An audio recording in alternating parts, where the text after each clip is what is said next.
আসসালামু আলাইকুম। আজ 2রা জুলাই 2025, রক্তাক্ত জুলাই। গত বছর এই জুলাই মাসে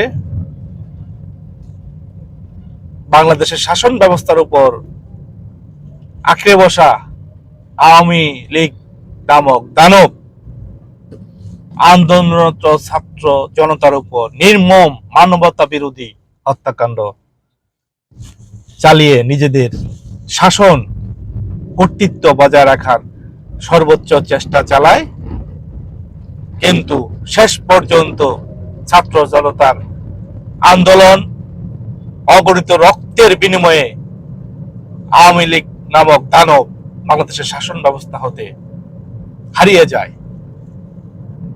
আসুন সকল বৈষম্য বিরোধী রাজনৈতিক শক্তি গোষ্ঠী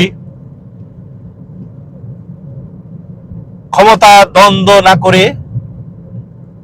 ঐক্যবদ্ধ হয়ে নতুন বাংলাদেশ গড়ার শপথ নেই এবং বৈষম্যহীন সুখী ও সমৃদ্ধশালী বাংলাদেশ গড়ার ক্ষেত্রে অগ্রগামী ভূমিকা পালন করি। ধন্যবাদ সবাইকে।